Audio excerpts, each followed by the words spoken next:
오늘 하나님의 사람 베드로와 하나님의 교회가 엄청난 위기에 놓이게 됩니다. 우리가 그처럼 사모했던 하나님의 나라, 천국의 그 부요함은 좀처럼 임하여 오지도 않고 마음의 안정감을 누릴 수 없는 그러한 희한한 세상, 쫓기고 쫓기는 예루살렘 교회가 참으로 부흥했었고 번성했었는데 세상이 핍박하기 시작합니다. 곧 지도자인 목회자인 야고보를 공개 처형해 버립니다. 그러니 교회가 얼마나 두려웠겠습니까? 그러므로 그들은 흩어지기 시작합니다. 이때 호련히 베드로가 오히려 두려워 떨기보다는 교회의 지도자의 부재를 절실히 느끼면서 그가 나서서 흩어진 그들을 향하여서 계속해서 부활의 주님을 독려하고 있었습니다. 그런데 오늘 본문에 나타나 있는 헤롯이라는 왕이 아주 이상한 쾌감을 가지는 겁니다.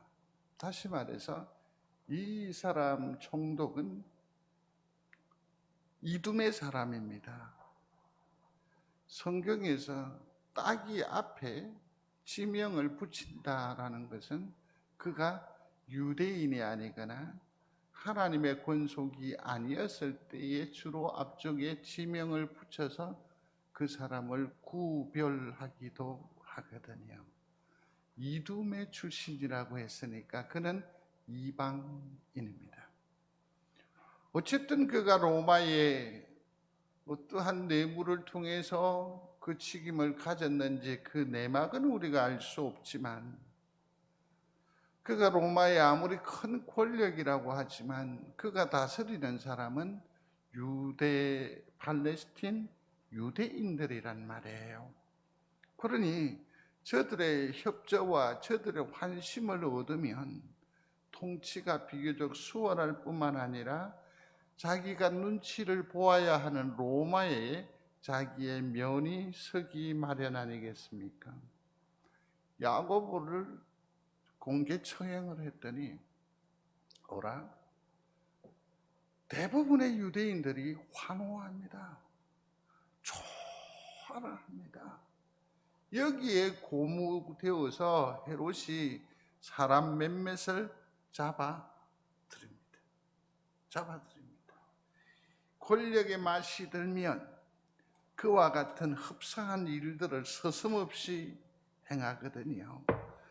1절에 한번 보시면 어떠합니까? 그때의 헤롯이 왕이 손을 들어 교회 중에서 몇 사람을 헤아려 하여 그랬습니다. 3절에 보시면 유대인들이 이 일을 기뻐하는 것을 보고 누구를 잡아요? 베드로를 잡으려 한다. 아니나 다를까 잡았어요. 이제 제2의 야고보의 신드롬을 일으킬, 그 부흥을 일으키려고 하는데 마침 때가 무교절이라고 했습니다. 아무리 유대인들이 예수쟁이들이 싫고 밉지만 자기들이 정한 일종의 율례, 규례가 있거든. 그게 뭡니까? 축제 중에는 피를 보지 않는다라는 거지요. 이 일을 헤롯이 이왕 유대인들의 마음을 훔치려고 하니까 그들의 형편과 시간을 살피는 거죠. 그래서 무교절이 끝나면 못합니까? 바로 베드로를 처형할 참입니다. 오늘 본문에서 이러한 배경을 우리는 확인할 수 있습니다. 6절 보시겠습니까? 헤롯이 잡아내려고 하는 그 무슨 날? 전날 밤에 라고 했습니다. 그러니까 지금 그를 감옥에 가두어 두었습니다. 최근에 베드로가 갇힌 그 감옥이 발굴되었다라고 해서 기독사회뿐만 아니라 세계 해외 토픽에 나온 적이 있습니다. 마메르티늄이라고 하는 감옥인데요. 지금에야 이렇게 아름답게 꾸며 놓았습니다만은 지하 1, 2층으로 되어져 있습니다. 그리고 요즘은 이렇게 단장을 이렇게 해 두었습니다. 근데 여기 보면 상징물 가운데 십자가가 어떻게 되어 있습니까? 거꾸로 새겨져 있어요. 이 말은 무엇을 말하는 것일까요? 베드로의 안장, 베드로의 무덤을 상징하는 의미로 지금도 가면 이것을 확인할 수 있습니다. 확인할 수 있습니다. 그는 이 감옥에 갇힌 바 되었습니다. 뿐만 아니라 이 베드로는 군인 4명이 한계조를 이루어서 사교대라고 했으니까 베드로 한 사람 잡으려고 무려 16명이나 꽉 끼워 있는 거죠. 그러므로 베드로는 이 감옥에서 벗어날 수가 없습니다. 확인한 대로 이제 전날 밤이지 않겠습니까? 전날 밤. 내일이면 이제 처형되는 것은 너무나 당연한 일일 것입니다. 왜 사도가 칼을 든 것도 아닐 텐데 이처럼 경비가 삼엄할까? 유대 사회에 있어서는 트라우마가 있었죠. 세례 요한을 잡았잖아요. 그 머리를 소반 위에 올렸는데 여전히 기독의 역사는 활발하게 일어나. 그러니 그들이 누가 다시 부활했다고 생각했었어요? 엘리야가 다시 살아났다고. 예수 그리스도를 십자가에 못 박았어요. 그래서 자기들이 승리한 줄 알았는데 예수 그리스도는 곳곳에 살아 역사하십니다. 믿으시기를 바랍니다. 예수의 영은 부활의 영이요 살아있는 영인 줄로 믿습니다. 그러니 세상이 이해할 수가 없으니까 이게 뭡니까? 트라우마가 된 거예요.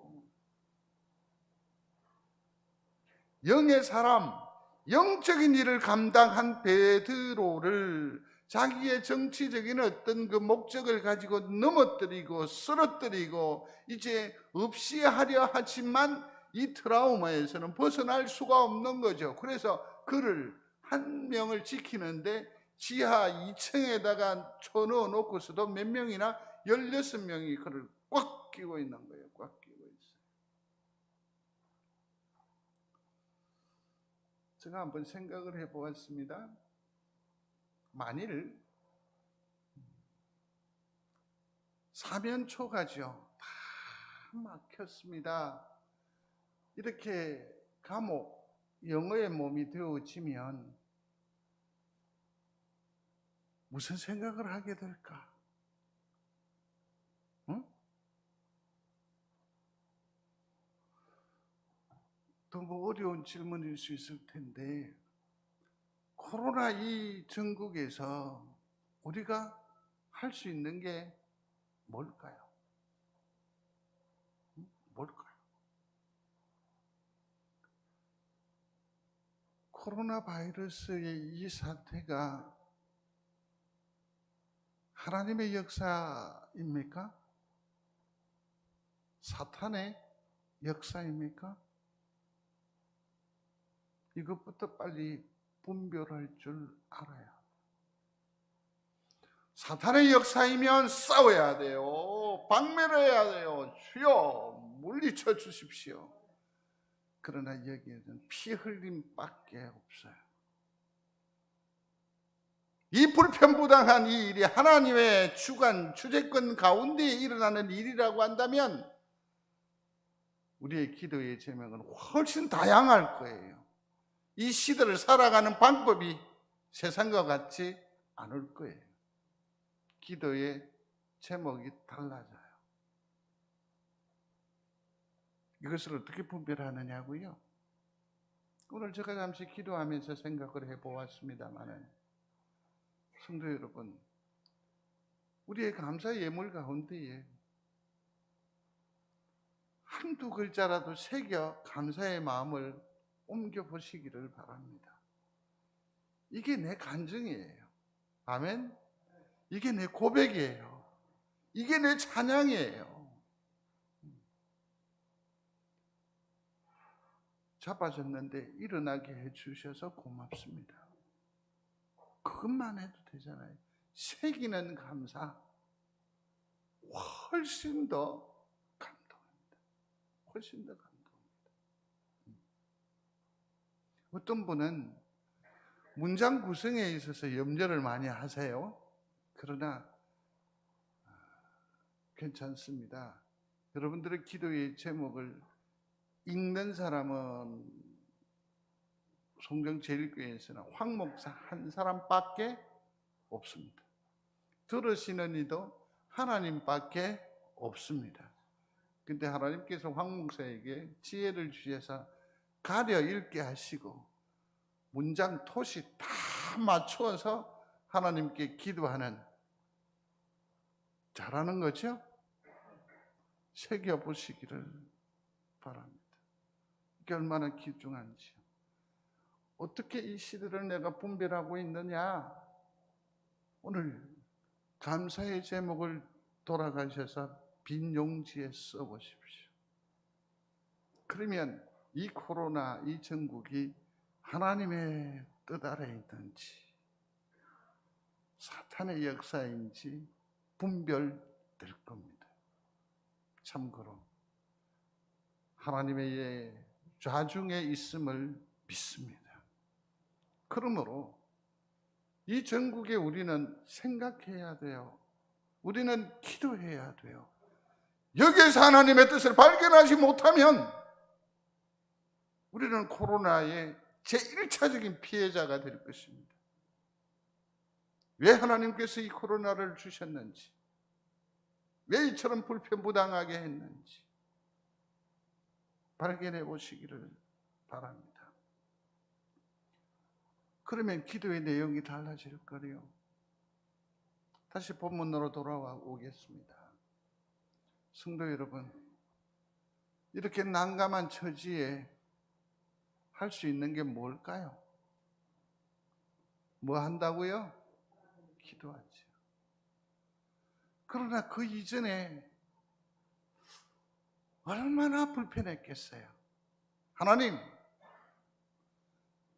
주께서 나를 사도로 세우지 않으셨습니까? 주께서 나를 증인으로 세우신 줄로 믿습니다. 그러므로 나아가 전하였고 내 어떤 유익을 도모하지 아니하였을 뿐만 아니라 오직 하나님의 나라와 예수 부활을 말했을 뿐인데 이 불편부당함은 웬일입니까? 의구심을 가졌을 법해요. 마음의 분까지도 일어났을 법해요. 응? 화가 나지 않았을까요? 그러나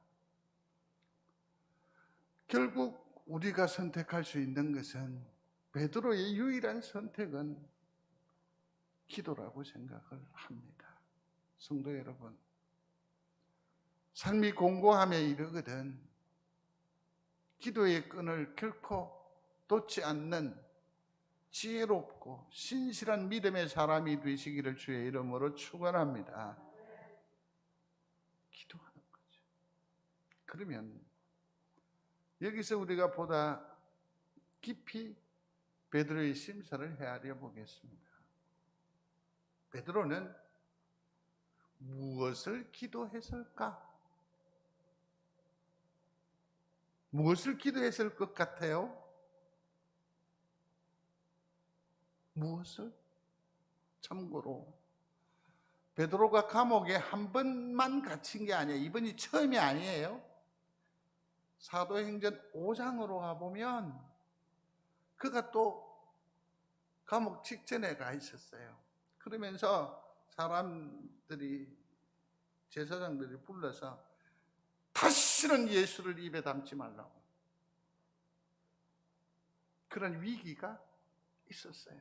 그때요, 온 교회는 잡혀간 베드로를 위하여 얼마나 기도했는지 몰라요. 기도했는지 몰라요. 자, 이 위기 가운데에, 내 삶의 공고함 가운데에 베드로는 기도했었을 것으로 생각이 됩니다. 그러면 베드로는 무엇을 기도했을까? 무엇을 기도했을까? 6절을 한번 다 같이 읽어보겠습니다. 6절입니다. 12장 6절 같이요. 헤롯이 잡아내려고 하는 그 전날 밤에 베드로가 두 군인 틈에서 두 쇠사슬에 매여 누워 자는데 바수꾼들이 문 밖에서 옥을 지키더니. 아멘. 어라? 지금 뭐 해야 돼요? 기도해야 하는데 지금 그는 뭐 하고 있습니까? 조금 극적으로 설명을 하려고 하니까 용서하시고 들으시기를 바랍니다. 용서하시는 거죠? 기도해야 되는데 처자빠져하고 있는 거죠.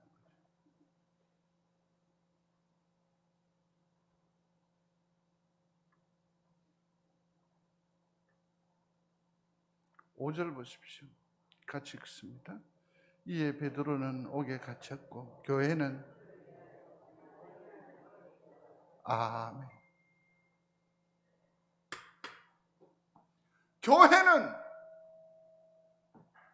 지도자를 위하여, 베드로를 위하여 간절히 교회에 모여서 기도하고 있는데, 이 때가 어느 때인데요? 예수의 무리들은 눈에 불을 켜고 찾아내는 때입니다. 죽이는 때입니다. 매를 맞는 시절입니다.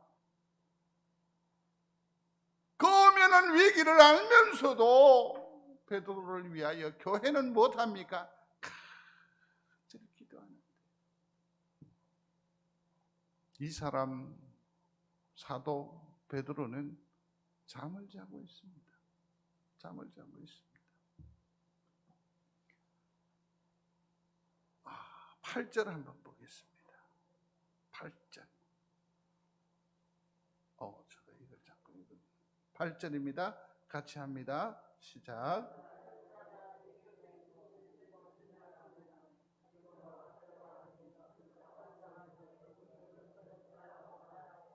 아멘. 여기 보십시오. 베드로가 그냥 자는 게 아니라니까요. 신발을 벗어버리고 허리띠도 풀고 옷도 그냥 다 퍼질러 자는 거죠. 퍼질러. 천사가 역사하러 왔었을 때에 베드로에게 한 말입니다. 뭡니까? 신을 신어라 이 사람아. 띠를 띠라. 겉옷을 걸치란 말이에요. 이 말은 그 이전 상태를 우리가 짐작해 볼 수 있지요. 그는 그냥 만푸장.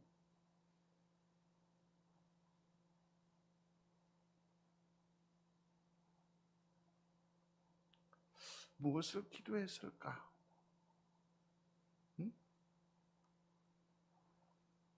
앞서 설명을 드린 대로 복잡한 심사가 있었지만 믿음의 기도가 있었다라고 저는 믿습니다. 베드로가 어떤 사람인데요? 그러면 위기 탈출을 위해서 기도했었다고 생각을 합니까? 아니면 하나님 나를 살려 주옵소서, 그렇게 기도하지 않았겠느냐 생각해 봅니다마는 성경은 아닙니다. 아니에요. 베드로는 이 시대와 달랐습니다. 우리하고는 달랐습니다. 5장에 가보면 그가 감옥에서 풀려날 때에 엄청난 위협을 받습니다. 그럼에도 불구하고 그는 흔들리지 않습니다. 그러면서 뭐라고 말하느냐 하면 내가 하나님의 음성을 들어야겠어? 내가 너네들 말에 기죽어야겠어? 세상을 두려워하지 않았어요. 역류했단 말이에요. 이 사람이 누구다? 베드로예요. 사도행전 4장 19절입니다. 앞서 있는 페이지니까 잠시만 이동하셔서 한번 읽어보겠습니다. 4장 19절 말씀 찾으신 줄 알고 같이 합니다. 베드로와 요한이 찾았습니까? 요한복음 4장 19절 같이 읽습니다. 베드로와 요한이 대답하여 이르되 하나님 앞에서 너희의 말을 듣는 것이 하나님의 말씀을 듣는 것보다 옳은가 판단하라. 아멘. 위협하여 17절 보십시오. 민간에 덮어지지 못하게 그들을 위협하여 그 이후에는 이 이름으로 예수예요. 아무에게도 말하지 말게 하자 하고 경고하여 예수의 이름으로 말하지도 말고 가르치지도 말라 그랬는데 베드로는 어떻게 해요? 너희의 말을 듣는 것이 하나님의 말씀을 듣는 것보다 옳은가? 누구의 말을 듣겠다고요? 이런 사람이 자기의 생명을 죄송합니다. 구걸하지 않았어. 5장에 보면 5장의 18절과 19절 사이를 살펴보시면요. 사도들을 잡아다가 옥에 가두었더니 주의 사자가 밤에 옥문을 열고 끌어내어 이르되 그러니 최소한 베드로는 자기 몸에 하나님의 손길 주의 천사가 이끔을 경험했다라는 거지. 성도 여러분, 간증이 있는 성도들이 되시기를 주의 이름으로 축원합니다. 어떤 분은 그러죠. 와, 집사님 진짜 다행이다. 뭐 다행? 그건 누구의 역사이지요? 하나님의 역사예요. 그것을 신앙화하는 것이 간증이에요. 그것이 하나님의 경험이에요. 하나님의 하늘의 체험이에요. 신앙을 이처럼 구체화해야 돼요.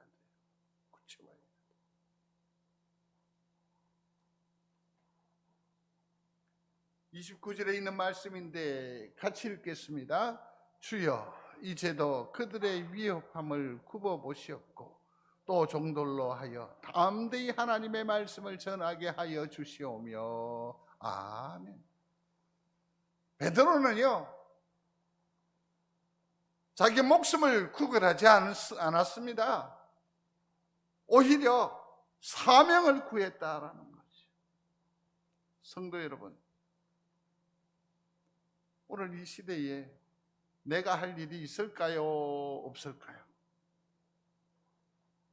아무것도 할 수 없는 무기력한 이 형편에서 하나님을 위하여 내가 할 수 있는 사명이 있을까요?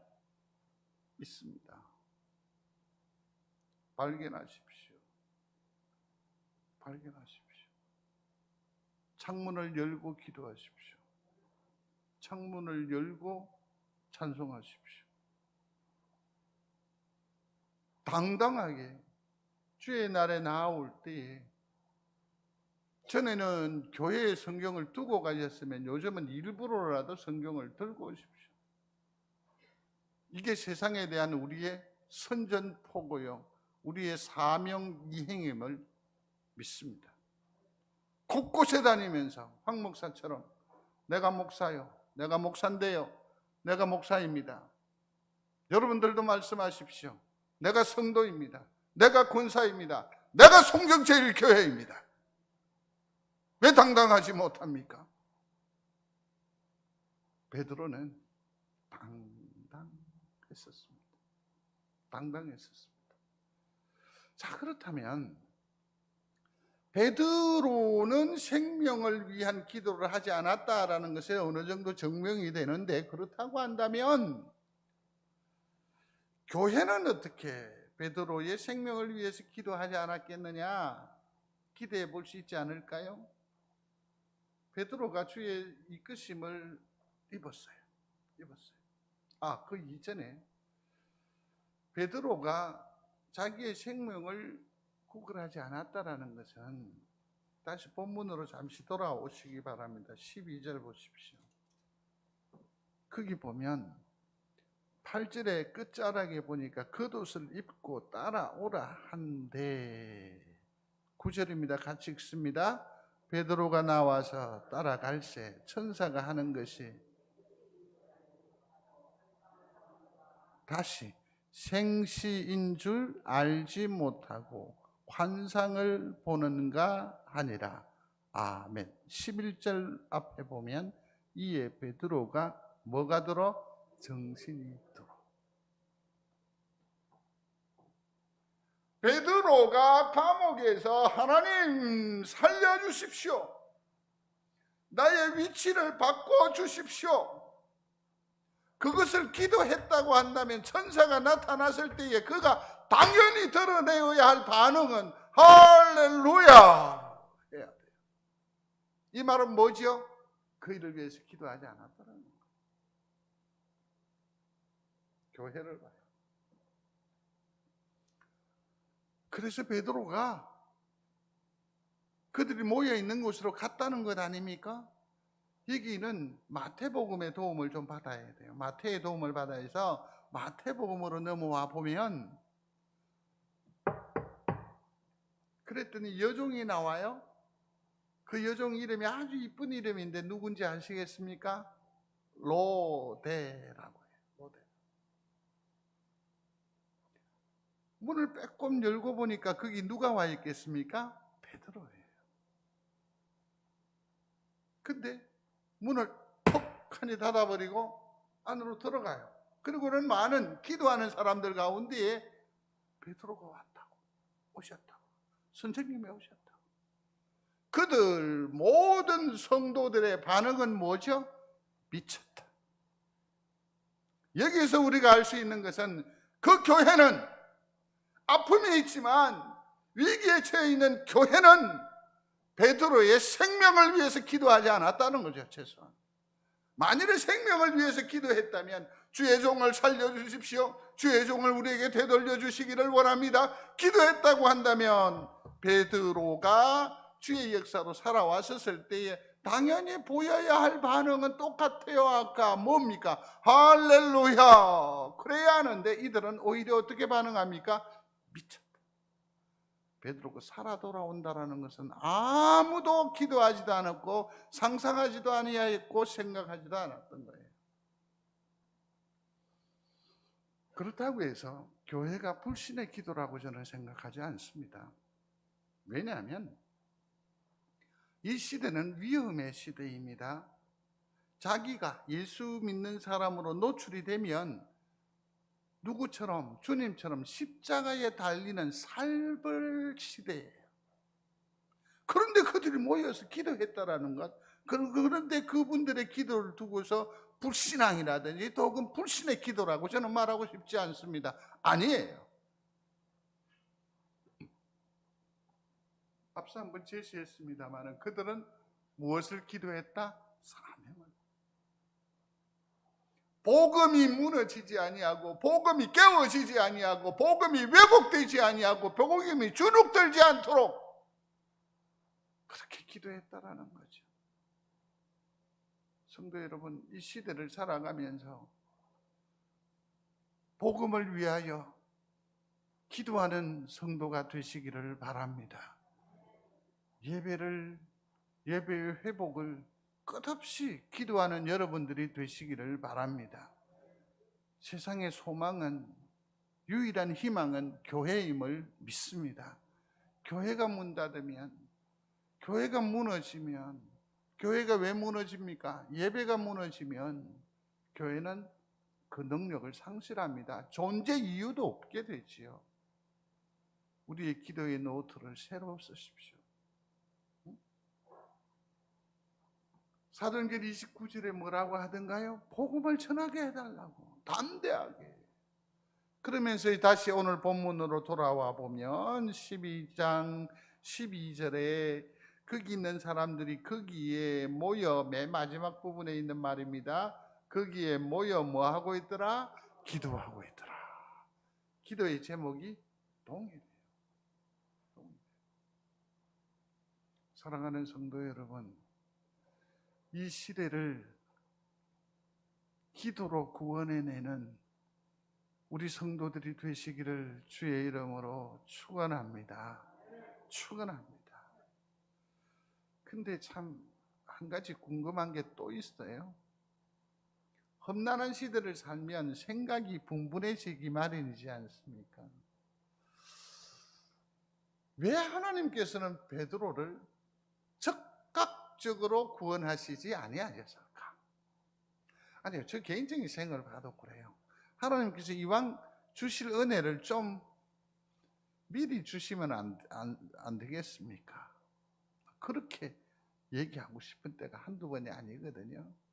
좀 그 기도를 좀 일찍 응답해 주시면 참 좋을 것 같은데. 베드로의 믿음을 하나님께서 어떻게 하십니까? 연단하시는 거예요. 훈련하시는 거예요. 더 강하게 하시는 거예요. 그것이 충분히 감당할 수 있는 믿음의 그릇을 위해서 하나님께서 때를 사용하시는 줄로 압니다. 압니다. 그리고 나중에 결국 상으로 그를 기쁘게 하는 거죠. 기쁘게 하는 거죠. 한번 보십시다.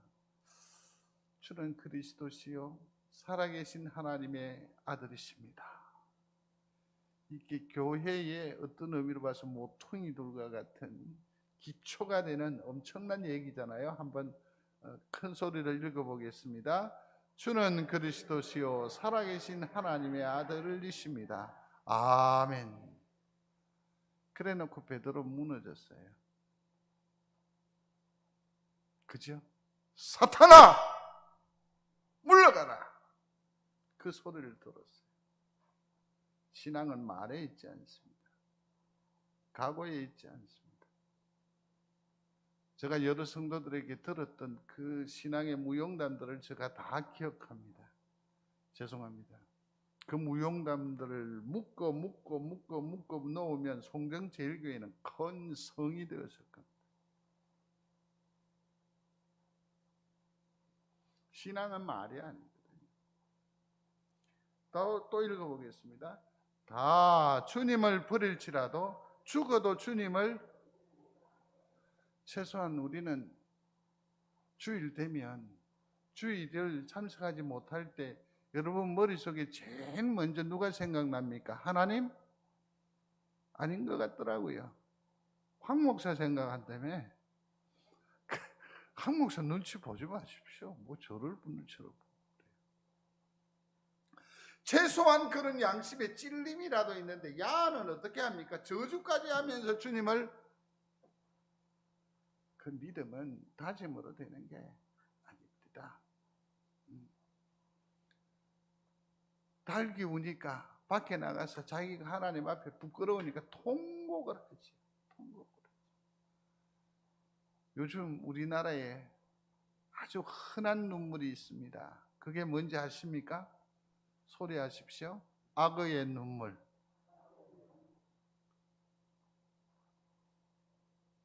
통곡을 했지만 그는 어떻게 해요? 그 온전함이 하나님 앞에 열답되지 않은 사람입니다. 예수 그리스도의 십자가를 통하지 않으면 그 다짐. 그래서 결국 베드로가, 죄송한 표현입니다, 퍼질러 잠을 잘 수 있었던 것은 주님에게서 벤치마킹을 한 거죠. 배운 거예요. 주님이 뭐라고 하십니까? 읽어봅니다. 내 뜻대로 마옵시고 아버지 뜻대로 하시옵소서. 아멘. 더 크게 힘있게 고백해 보겠습니다. 내 뜻대로 마옵시고 아버지의 뜻대로 하시옵소서. 아멘. 지연되는 주님의 역사하심에 답답해하거나 죄짓지 말고 그러한 다급한 중에도 하나님의 뜻을 묻는, 하나님에게 맡기워 드리는 성숙한 성도가 되시기를 바랍니다. 뜻대로 하옵소서. 뜻대로 하옵소서. 하나님은 이처럼 자기의 처지와 형편이 화급함에도 불구하고 자기의 영혼을 맡기는 베드로를 위해서 어떻게 하시는지, 대안이 뭔지 아시겠습니까? 먼저 예수님을 생각해 보겠습니다. 예수님께서 십자가에 못 박히실 때에 너무너무 외로워하셨던 것은 사실입니다. 그런데 성경을 구석구석 조목조목 살펴보면요, 예수님을 보고 저 옳은 사람이라고 했던 빌라도의 아내도 그 근처에 있었습니다.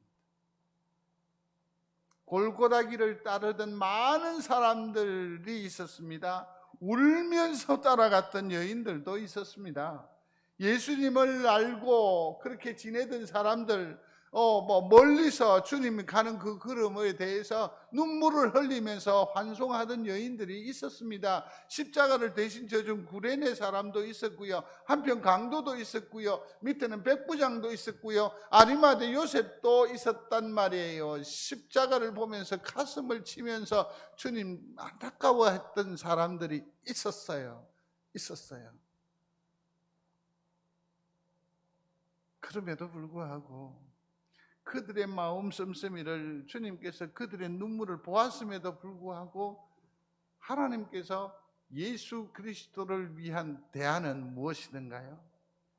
사흘 후로예요. 성도 여러분, 하늘의 것을 구할 때 감각적인 것, 지금 우선 여기에 함몰되지 않았으면 좋겠습니다. 눈을 드십시오. 신앙은 뭡니까? 눈을 들어 하늘 보라. 눈을 들어보는 것이 신앙이에요. 곧 예수 그리스도를 위한 하나님의 대안은 부활입니다. 믿으시면 아멘. 그렇죠. 그러면 베드로를 위한 대안은 무엇일까요? 기적입니다. 한번 소리합니다. 기적. 성도 여러분, 기적이라고 하는 것은 내가 할 수 있는 일이 아니라 하나님만이 하실 수 있는 일을 두고 기적이라고 합니다. 여쭙습니다. 내 삶에 하늘의 일이 이루어지는 경험이 요 근간에 있습니까? 기적을 경험해 보신 적이 있습니까? 있게 되기를 바랍니다.